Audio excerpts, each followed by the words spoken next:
تو اس طرح زمین کا جو حق ہے عشر کہتے ہیں وہ 10واں یا اس عشر نصف عشر، اس کے آگے پوری تفصیلات ہیں. نصف عشر یا عشر، یہ عشر یعنی 10واں حصہ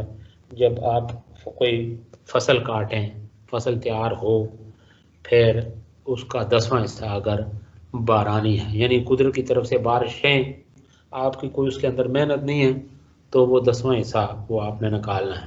یعنی اگر اللہ نے آپ کو 10 بوریاں عطا کی ہیں تو 9 بوریاں آپ اپنے اسٹاک کر لیں، 10ویں بوری آپ اللہ کے راستے میں، اس کو کہا جاتا ہے عشر، 10ویں بوری. تو اسی طریقے سے جو ہے نا کیا کہتے ہیں، اگر 100 بوری ہے تو بس 2.5 بوریاں نکالنا کوئی اتنا بڑی بات تو نہیں ہے. تو اسی طریقے سے آپ کیا جو نصف عشر، اگر مثلا آپ دیکھیں نا 20 بوریاں ہیں تو 19 بوریاں آپ اپنے رکھیں، یعنی 19 بوریاں تو 1 بوری نکالیں، یہ ہے نصف عشر. وہاں پہ اس لیے کہ آپ کی محنت انوالو ہے، وہاں پہ آپ پانی دینے کے لیے گویا کہ جو عصری جو ہیں انسٹرومنٹس، آلات وغیرہ ان کا استعمال کرتے ہیں. ٹھیک ہے نا جی، آپ کی محنت ہے پانی دینے کے لیے، آپ ریڈ ہے، ٹیوب ویل ہے یا باقی وہ ذرائع اختیار کر کے جو مروجہ ہے تو ان ذرائع کا استعمال کرتے ہیں. وہاں پہ قدرتی طور پہ بارشیں اتنی نہیں ہوتی جس طرح پنجاب میں یا جہاں کہیں جن علاقوں میں لوگ خود بخود اندازاً تخمیناً یہ ساری باتیں کر لیتے ہیں. لیکن ان چیزوں کو احتیاط اور پھر یہ کہ پیش نظر رکھنا چاہیے کہ وہاں کے جو مقامی علماء جو لوگ ہیں وہ کون سا یعنی وہ عشر دیتے ہیں یا نصف عشر. تو بہرحال یہ زمین کا حق ہے. اللہ فرماتے ہیں وَآتُوا حَقَّهُ یوم حصادِ، کہ جس دن کھیتی کاٹو اسی دن اس کا حق ادا کرو. تو اگلا ہے جی واجب، یعنی فرض کے بعد ہے واجب جسے سنت موقدہ کہا جاتا ہے. اس سے مراد ایسا خرچ ہے جو احادیث مشہورہ سے ثابت ہو اور اس کا درجہ فرض کے بعد دوسرے نمبر پر آتا ہے. اس کی ادائیگی بھی لازم ہے، جیسے نظر معین کی ادائیگی، فطرانہ اور صدقات واجبہ وغیرہ. اور نمبر 3 مستحب، سنت غیر مقطع جسے کہتے ہیں. مستحب یعنی پسندیدہ عمل ہے. اس سے مراد وہ خرچ ہے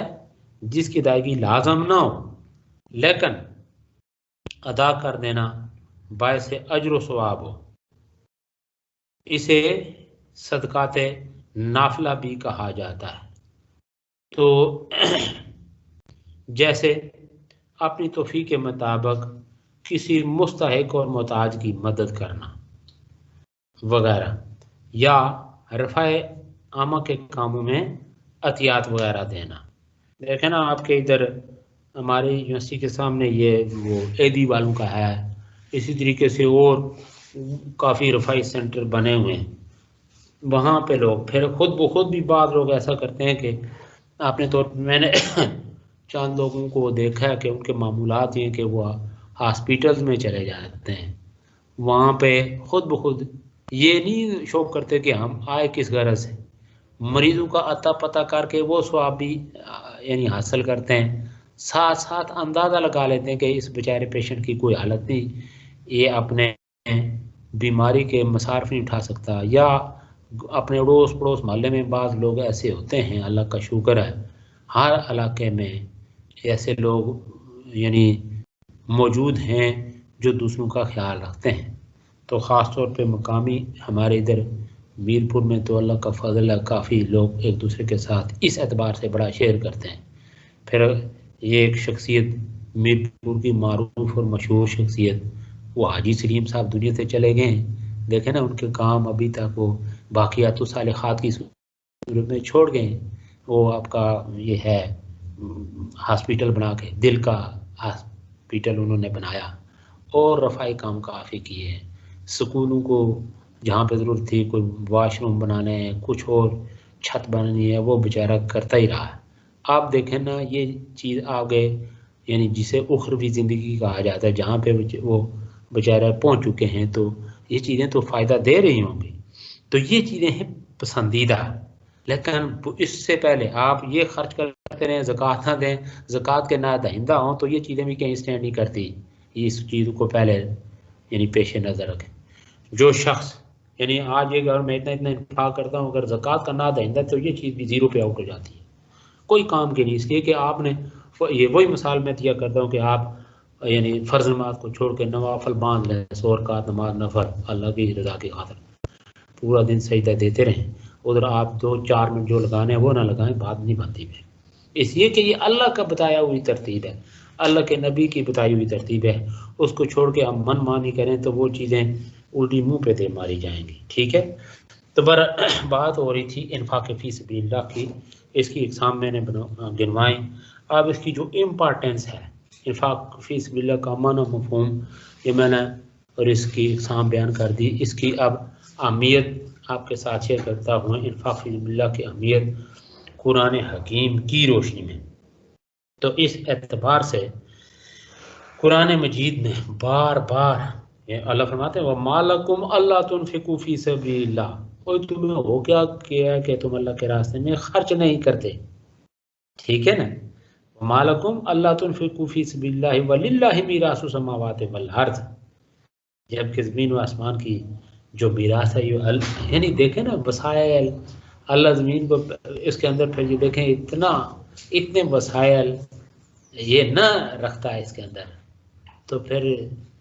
یہ آپ کیا کرتے ہیں؟ میں وہ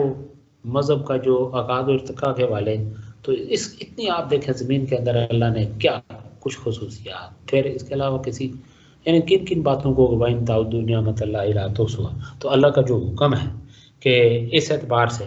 کہ اللہ کا حکم ہے، پھر جو شخص صاحب حیثیت ہو پہلے وہ اس کو چاہیے کہ وہ زکوٰۃ ادا کرے، پھر دیکھیں نا اس کے علاوہ بھی یعنی زکوٰۃ کے علاوہ بھی جو اللہ کے راستے میں اس نے خرچ کس طرح سے کرنا ہے یہ بھی اللہ کا حکم ہے، اور اس طرح سے یعنی پھر یہ اللہ دی جمع معلوم آتا تھا اس کا مرتکب ہونا یہ ناپسندیدہ عمل ہے۔ تو بات یہ ہو رہی تھی کہ اس کی جو امپارٹنٹ قرآن حکیم کی ابھی میں نے آیت مبارکہ آپ کے ساتھ شیئر کی، تو اسلام جو ہے یہ پیدائش دولت جو اس کے ساتھ ساتھ تقسیم دولت کی طرف بھی انسان کی توجہ مبذول کراتا ہے، اور یہی وہ چیز ہے جو اسلامی نظام معیشت کو دنیا کے دوسرے معاشی نظاموں سے ممتاز کرتی ہے۔ قرآن و حدیث میں جگہ جگہ اس کی جو امپارٹنس ہے یعنی انفاق سبیل اللہ اس کی اہمیت واضح کی گئی ہے۔ تو اس حوالے سے اس کی جو مختلف پہلو ہیں تو وہ یہ سامنے آتے ہیں کہ اس کی امپارٹنس یعنی جو اہمیت ہے کہ یہ بطور حکم خدا بندی ہے۔ اللہ فرماتے ہیں یا ایھا الذین آمنوا انفقوا مما رزقناکم، کہ اے ایمان والو جو کچھ ہم نے تم کو رکھا اس میں سے خرچ کرو، اس میں سے خرچ کرو۔ تو ساتھ ساتھ یہ احادیث بھی اس کے ساتھ انفاق فی سبیل اللہ کی اہمیت احادیث کی روشنی میں اس کی تفصیل یعنی قرآن مجید کی آیت میں نے آپ کے ساتھ شیئر کی، اب یہاں ہی پہ حدیث مبارکہ بھی آپ کے ساتھ شیئر کر رہا ہوں، اس لیے کہ اس کی قرآن مجید کی جو تشریح ہے تفسیر ہے وہ تفسیر قرآن بالقرآن اور تفسیر قرآن بالحدیث، یہاں پہ ساتھ اسی اعتبار سے میں آپ کے ساتھ حدیث پاک بھی شیئر کر رہا ہوں کہ حضرت اسماء رضی اللہ تعالیٰ عنہ روایت کرتی ہیں کہ رسول اللہ صلی اللہ علیہ وسلم نے فرمایا خرچ کرو اور شمار نہ کرو ورنہ اللہ تجھ پر شمار کرے گا، یعنی اللہ تجھے بھی گن کر دے گا، اور روک کر نہ رکھ اللہ تجھ پر روک رکھے گا، جہاں تک ہو سکے خیرات کر۔ اسی طرح حضرت زینب رضی اللہ تعالیٰ سے روایت ہے کہ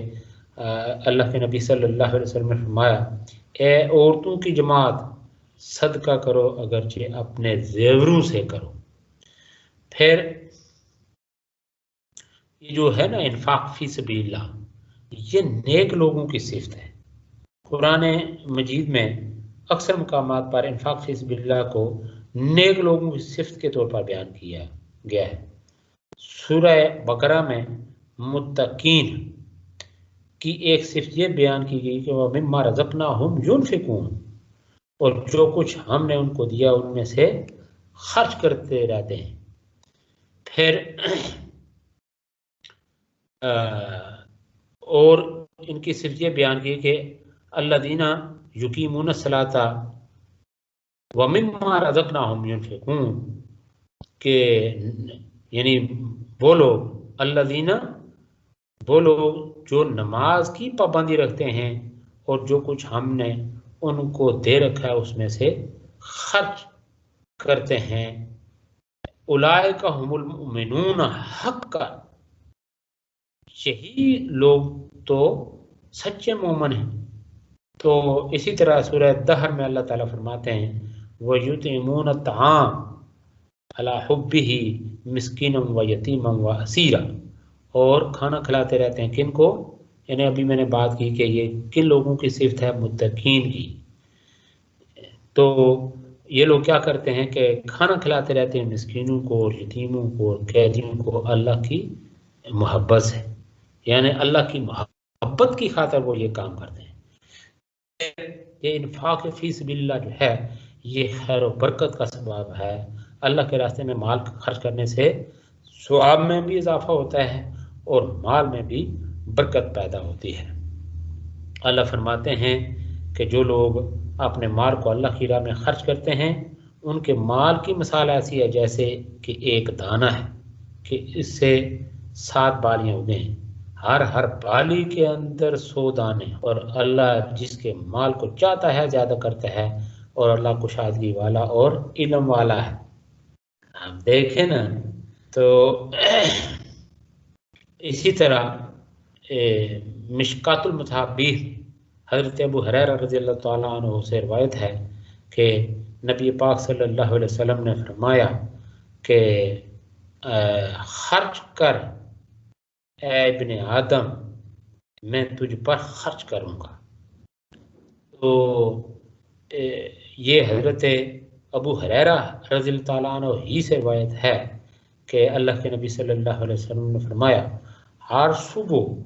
جب بندے صبح کرتے ہیں 2 فرشتے اترتے ہیں، ایک کہتا ہے اے اللہ خرچ کرنے والے کو اچھا بدل عطا کر، اور دوسرا کہتا ہے اے اللہ بخیل کا مال تلف کر۔ اسی طرح حضرت ابو امامہ رضی اللہ تعالیٰ سے روایت ہے کہ آپ صلی اللہ علیہ وسلم نے فرمایا کہ اے ابن آدم، حاجت سے زائد مال کو تیرا خرچ کرنا تیرے لیے بہتر ہے، اگر تو اس کو خرچ نہ کرے گا تیرے لیے برا ہے۔ اسی طرح حضرت ابو ہریرہ رضی اللہ عنہ سے روایت ہے کہ آپ صلی اللہ علیہ وسلم نے فرمایا جس نے پاک کمائی سے کھجور کے برابر صدقہ کیا اور اللہ تعالیٰ پاکیزہ مال کو ہی قبول کرتا ہے، اللہ تعالیٰ اس کو دائیں ہاتھ سے قبول کرتا ہے، پھر اس طرح پالتا ہے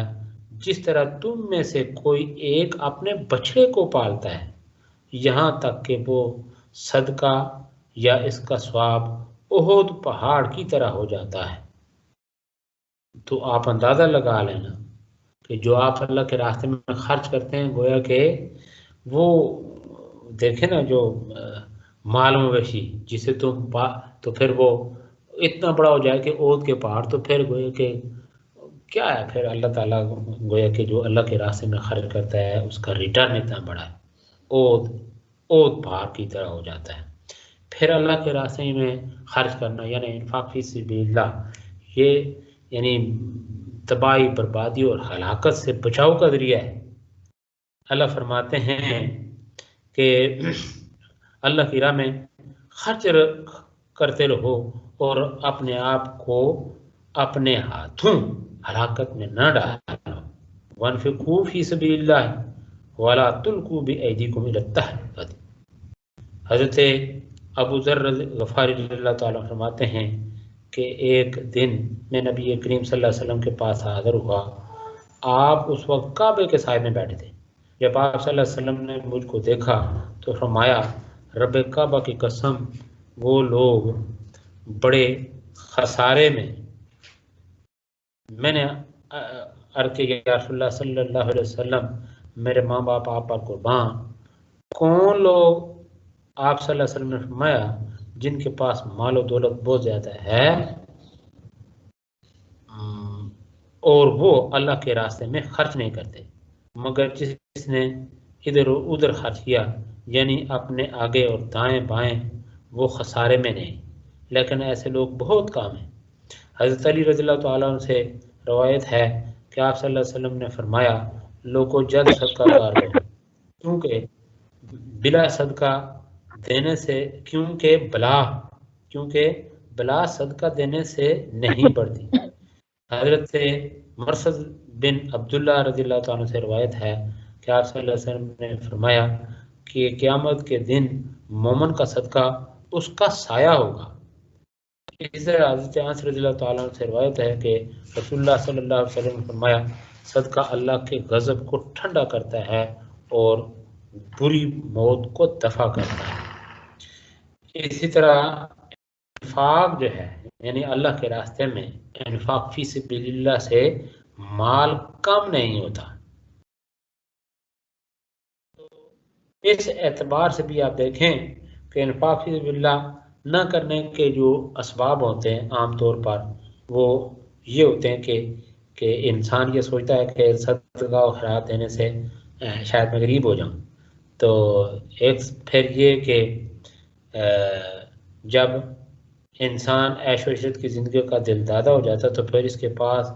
اس نیک کام کی خاطر گنجائش ہی نہیں رہتی۔ تو قرآن مجید جو ہے اس نے یعنی قرآن مجید نے بڑے دل نشین انداز میں اس طرف توجہ دلائی ہے کہ الشیطان یعدکم الفقر ویامرکم بالفحشاء، یعنی جو شیطان ہے، ابھی میں بات کی کہ جو شیطان ہے تمہیں کس سے ڈراتا ہے؟ محتاجی سے ڈراتا ہے غریب نہ ہو جاؤ، اور تم کو بے حیائی کا کام ہے، یعنی آپ اس طرح دیکھیے کہ پیسے کام نہ جو ہے، دوسری طرف کوئی پیسہ آپ جب یہ مرل آئے تو دیکھا نا وہ ان کو بلا کے مراسی کو ڈھول بجوانا شروع کر دیں، باقی اور جو ہے نا جس طرح کا عصری کلچر ہے بساؤ کا، کوئی خوشی کا موقع آ جائے تو اس میں وہ پھر کیا کچھ کرتے ہیں، ناچ اچھل کود، پھر وہ ایسے لوگوں کو بلایا جاتا ہے کہ جن کے اوپر نوٹ نچھاور کیے جاتے ہیں، اور اس حد تک کہ آپ دیکھیں ٹی ویوں کے اوپر یہ چیزیں، آپ چینلز کے اوپر یہ چیزیں دکھائی جاتی ہیں۔ تو یہی ہوتا ہے کہ بھائی آپ ایسے کاموں کی تشہیر کریں۔ ایک تو وہ یہ گناہ ہے نا کہ آپ کوئی کام کریں اپنے طور پہ، وہ اس کی شاید اللہ معاف فرمائے کہ اپنے طور پہ وہ کر، ایک یہ ہے کہ اس کی تشہیر کر دیں،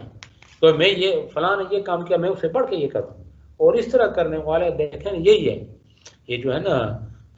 ان المبذرین کانوا اخوان الشیاطین، یہ جو فضول خرچ ہیں یا حد سے بڑھنے والے ہیں یہ کس کے بھائی شیطان، اس لیے کہ اچھائی کی توفیق ہے نہیں ہے تو یہ کس طرف خرچ کر رہے ہیں،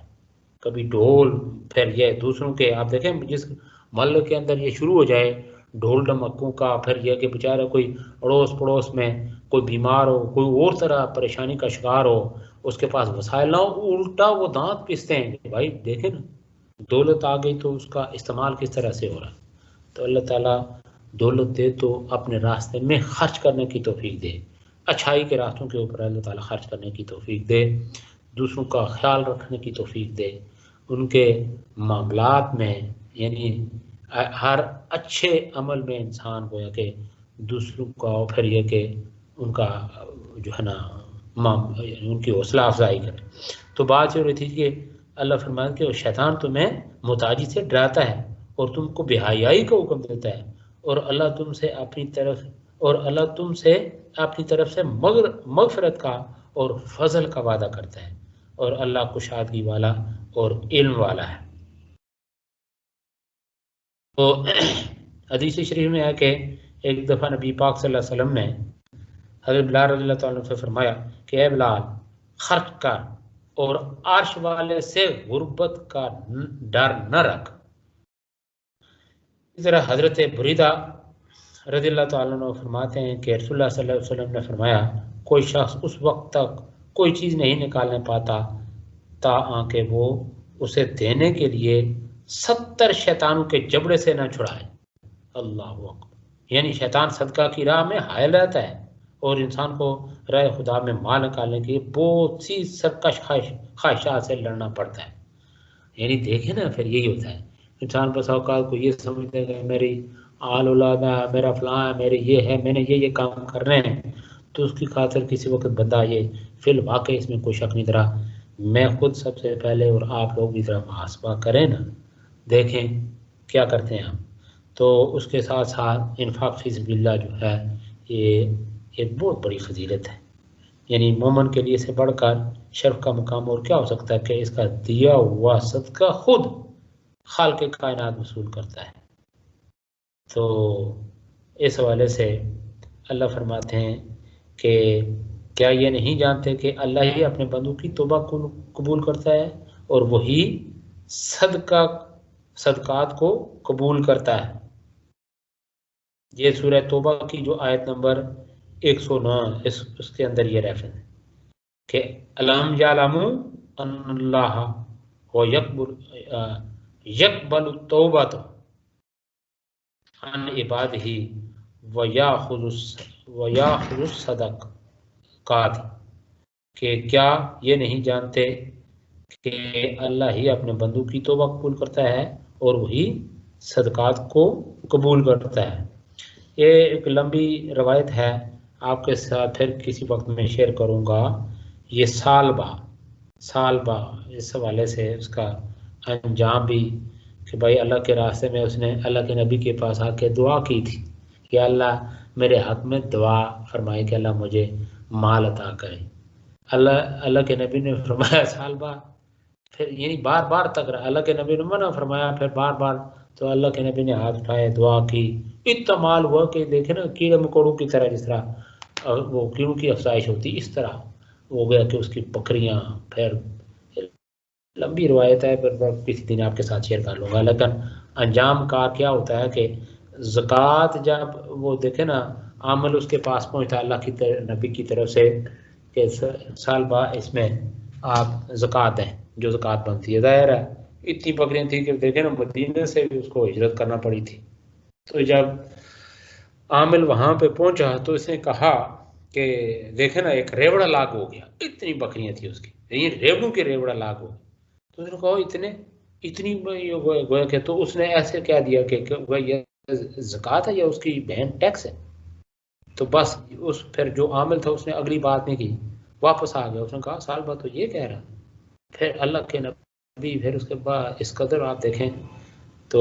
اللہ کے نبی نے پھر اس کے بعد یہ خود مال لے کے پہنچا, وہ ریوڑ بکریاں. اللہ کے نبی فرمایا اللہ نے تیرا مال لینے سے منع فرما دیا. حضرت بکر صدیق رضی اللہ تعالیٰ عنہ کا زمانہ آیا, اس میں بھی اسی طرح سے ہوا. بعد میں حضرت عمر فاروق اللہ تعالیٰ کسی نے نہیں اس کی زکوٰۃ قبول نہیں کی. فرمایا کہ جو اللہ کے نبی نے جس مال کو لینا پسند نہیں فرمایا, اللہ کے نبی نے فرمایا تھا کہ وہ مال میں کیسے لوں کہ جس مال کو لینے سے اللہ نے منع فرما دیا. حضرت ابو بکر صدیق رضی اللہ تعالیٰ کا زمانہ ہے تو انہوں نے فرمایا کہ میں وہ مال کیسے لوں کہ جس مال کو اللہ کے نبی نے نہیں لیا. حضرت عمر فاروق رضی اللہ تعالیٰ کا زمانہ آیا, انہوں نے فرمایا کہ میں وہ مال کیسے لوں کہ جو حضرت یعنی اللہ کے نبی نے نہیں, حضرت ابو بکر صدیق رضی اللہ تعالیٰ نے وہ قبول نہیں فرمایا, نہیں لیا, میں اس کو کیسے لوں. تو اس طرح پھر دیکھنا اپنے سر کے اوپر اس نے وہ جو ہے نا وہ خاک وہ پھینکنا شروع کر دی, یعنی مٹی اٹھا کے اپنے سر میں. یہ اس زمانے میں اپنے ماتم کا طریقہ تھا.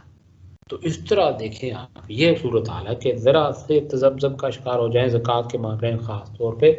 تو وہ کہاں سے کہاں انسان چلا جاتا ہے, پھٹکار پڑتی. تو یہ بڑی فضیلت بھی ہے.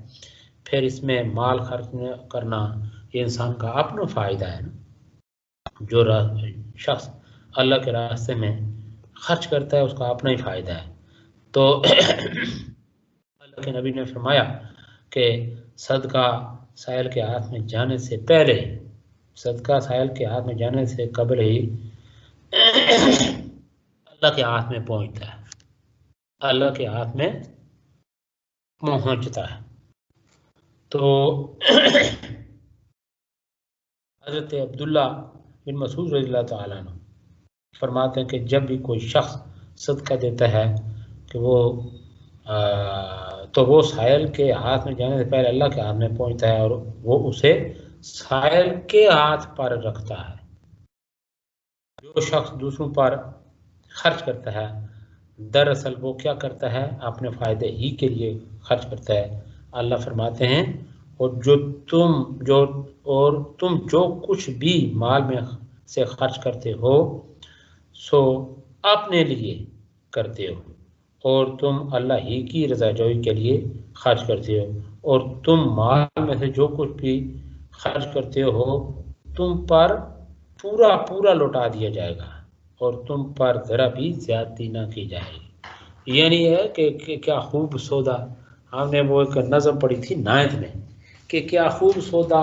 نقد ہے اس ہاتھ دے اس ہاتھ، یعنی یہ وہ نقد سودا ہے۔ بلکہ ابھی حدیث مبارکہ آپ کے ساتھ شیئر کی کہ دیں گے تو آپ تو اس کے مقابلے میں پھر اللہ تو جتنے گنا چاہے نہ بڑھا سکتا ہے، 700 گنا بڑھائے اللہ۔ یا قرآن مجید میں ابھی جو کہ بہت ایک دانہ آپ ڈالتے ہیں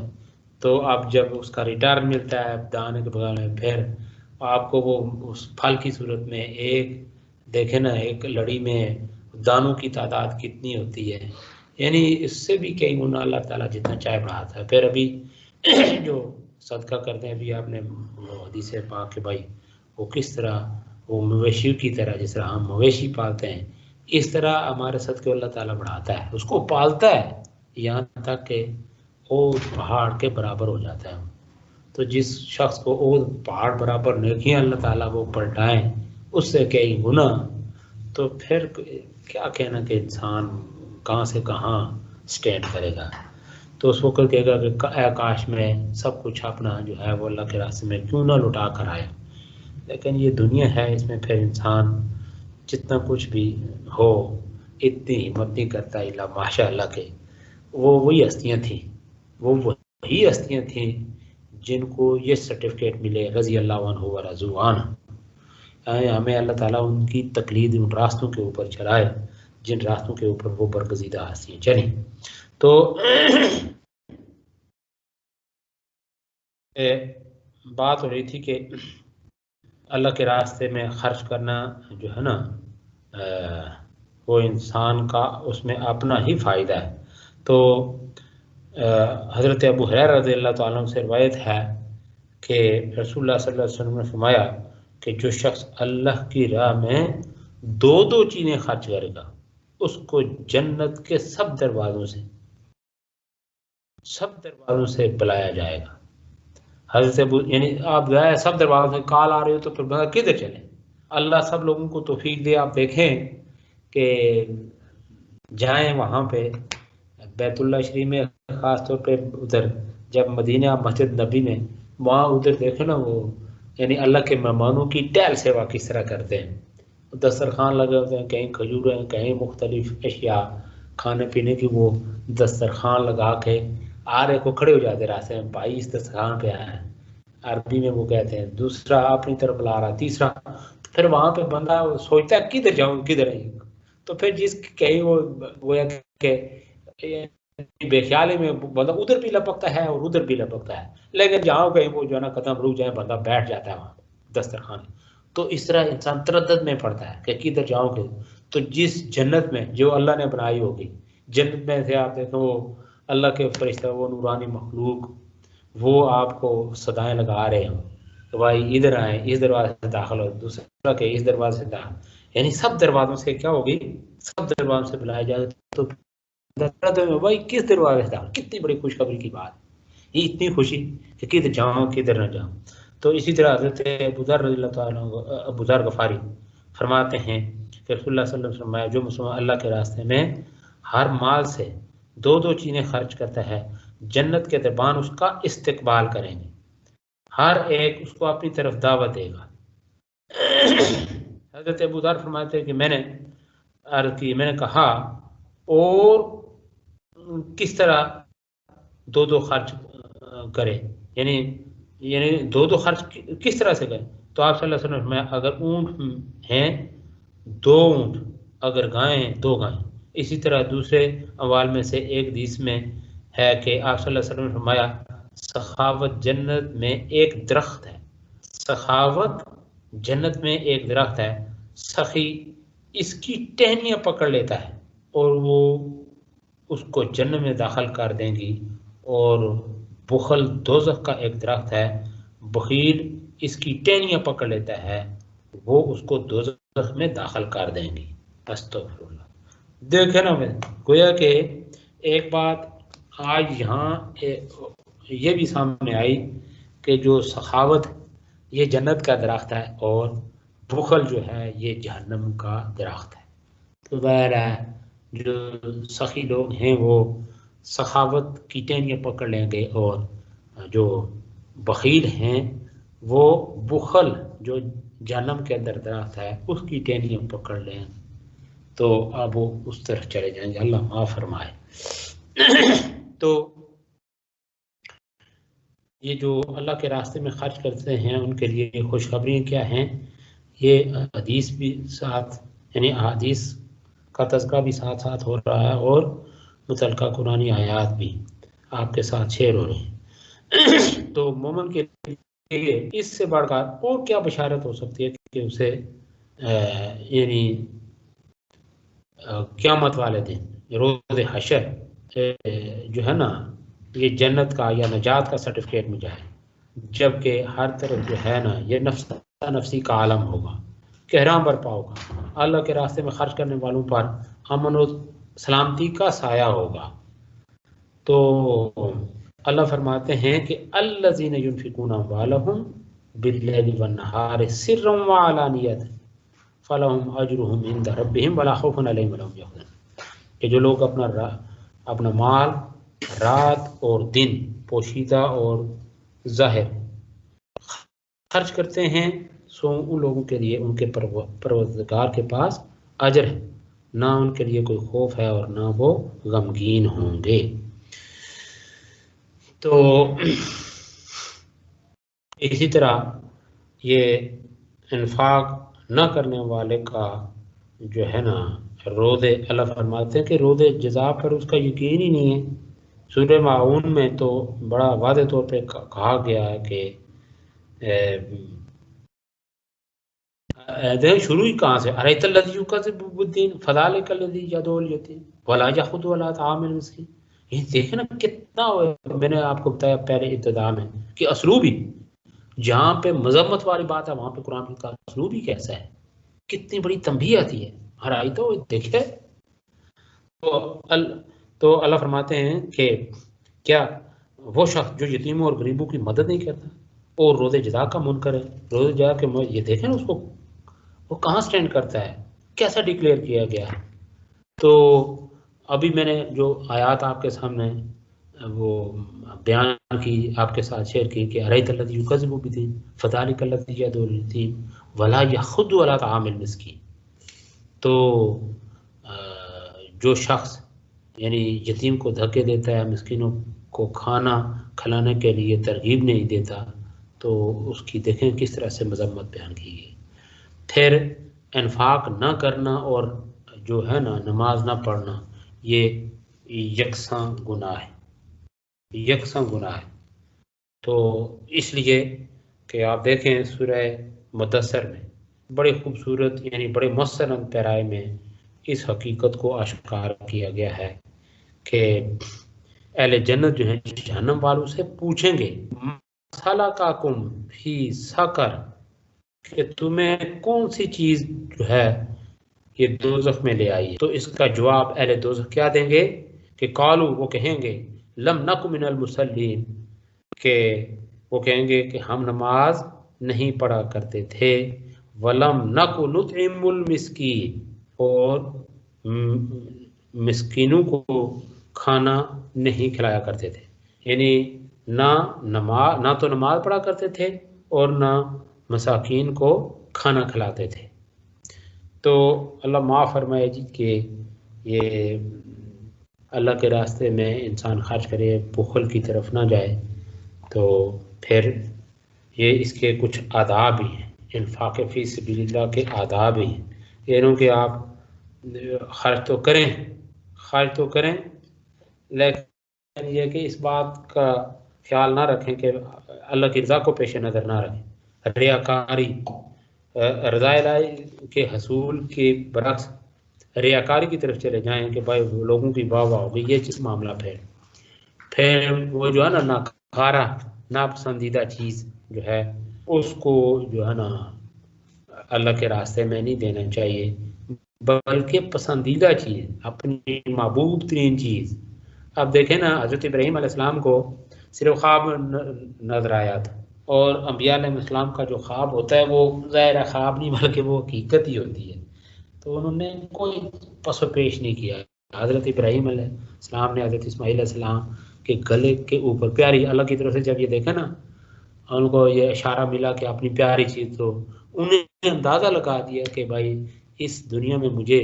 اللہ کے بعد پیاری چیز جو ہے وہ ہے اسماعیل، تو ان کے گلے کے اوپر چھری چلا دی۔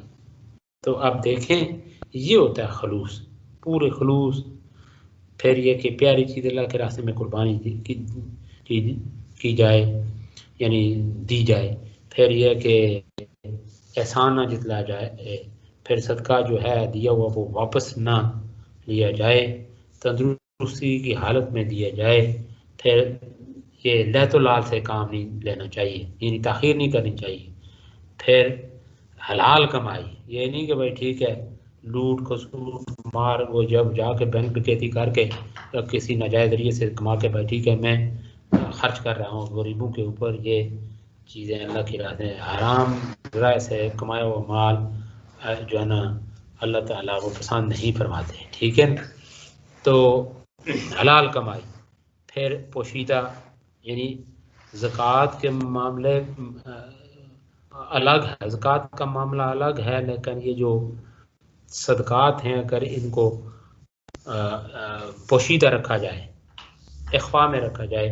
تو یہ بہتر ہے۔ ہاں ترغیب کے لیے آپ کر سکتے ہیں کہ ٹھیک ہے آپ کو دیکھ کے دوسرا بھی اس کار خیر میں حصہ لے گا، تو اس اعتبار سے یہ بہتر ہے۔ تو اس کے انفاق فی سبیل اللہ کے یہ جو ہے نا آداب ہیں۔ پھر مقاصد کے اس میں مقصد یہ ہونا چاہیے کہ نفس جو ہے اس کی اطلاع، پھر غریبوں کی مدد جو ہے وہ پیش نظر رکھنی چاہیے۔ پھر ساتھ ساتھ چونکہ آپ کا یہ ہو رہا ہے نا کلوز، تو میں اب موٹی موٹی باتیں آپ کے ساتھ یہ شیئر کرنا چاہتا ہوں کہ جس طرح آپ پڑھیں گے زکوٰۃ، بلکہ بارہا آپ نے پڑھا زکوٰۃ کی معاشی اہمیت، یہاں پہ انفاق فی سبیل اللہ کی تقریباً وہی چیزیں آ رہی ہیں کہ اس کی جو معاشی اہمیت ہے وہ یہ کہ یہ جس معاشرے میں لوگ انفاق فی اللہ کے عادی، وہاں غریب اور امیر کی زندگی میں کوئی خاص فرق نہیں رہتا۔ یہ جو سرمایہ دارانہ نظام کا خاصہ ہے، یعنی غربت، انفاق فی سبیل اللہ کی معاشی میں یہ کہ غربت کا خاتمہ ہے، گردش دولت ہے۔ پھر اللہ کی راہ میں خرچ، اپنی دولت کو غریبوں پر خرچ کرنے والا شخص جو ہے وہ فضول خرچوں میں اپنی دولت وہ صرف نہیں کر سکتا۔ تو اس کے ساتھ ساتھ یہ کہ اس کے ذریعے تقسیم دولت میں توازن پیدا ہوتا ہے، یہ جسے کہتے ہیں نا کہ لا یکون دولتاً بین الاغنیاء منکم، تو یہ چیزیں اس کا بھی سد باب ہے، اللہ کے راستے میں خرچ کرنا۔ ایک تو زکوٰۃ ہے بڑا ذریعہ، اس کے ساتھ یہ بھی بڑی اہم اور امپورٹنٹ چیزیں ہیں۔ تو پھر یہ ہے کہ اقتناز اور احتکار کا خاتمہ ہوتا ہے۔ اقتناز یہ ہے کہ مال و دولت کو چھپانا،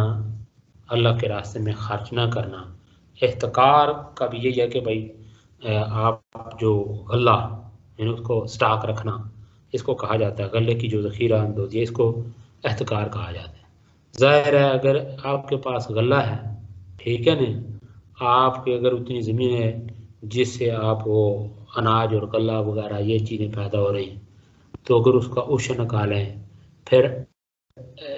یعنی لازمی واجبہ یہ صدقات واجبہ جس کی بات ابھی میں نے کی انفاقی اقسام گنواتے ہوئے، تو وہ نکالیں گے، یعنی عشر نکالیں گے۔ اس کے علاوہ بھی اگر اللہ نے دیا ہوا ہے تو وہ بھی تحفہ ہدیہ تان، آپ دوسروں کو ساتھ خیال رکھیں گے بھائی ٹھیک ہے آپ تو میں نے ادا کر دیا، پھر بھی اللہ نے ہمیں اتنا کچھ عطا کر دیا ہے. اللہ اگر دیکھیں نا یہ بر وقت بارشیں نہ ہو یا زمین کے اندر اگر آپ دیکھیں اپنے طور پہ بھی وہ پانی وہ زمین کو وہ سینچتے ہیں کچھ بھی کرتے ہیں، زمین کے اندر وہ پانی ہویا کہ یہ نعمت اللہ چھین ہی لے تو پھر کہاں سے لائیں؟ کتنی کوشش کر سکتے ہیں؟ پانی کوئی اپنا بنا سکتا ہے؟ تو پھر اس کو اللہ کا فضل سمجھتے ہوئے پھر آپ دیکھیں اور معاشرے اڑوس پڑوس میں کوئی ہے تو اس کو بھی اور آپ اپنی طرف سے اس کا خیال رکھیں، چاہے وہ پھل فروٹس کی صورت میں ہے، اناج کی صورت میں ہے، سبزیوں کی صورت میں ہے، کوئی بھی ہے تو گویا آپ دیتے رہیں تو گویا کہ اس سے بھی جو ہے نا یہ یعنی اقتناع اور احتکار کا خاتمہ ہو جاتا ہے.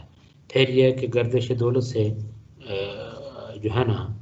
ملک معاشی طور پر ترقی کرتا ہے، انفاق فی سبیل اللہ. اس سے کیا ہوتا ہے گردش دولت. تو مجموعی یعنی اس کے آپ یہ سمجھیں یہ کلچر عام ہو جائے، ٹھیک ہے ایک محلے پڑوس میں یہ چند لوگ یہ کام چند کیا مطلب سب لوگوں کی اگر یہ دیکھیں یہ اس طرح کے رویے بن جائیں تو ایک تو خیر خواہی،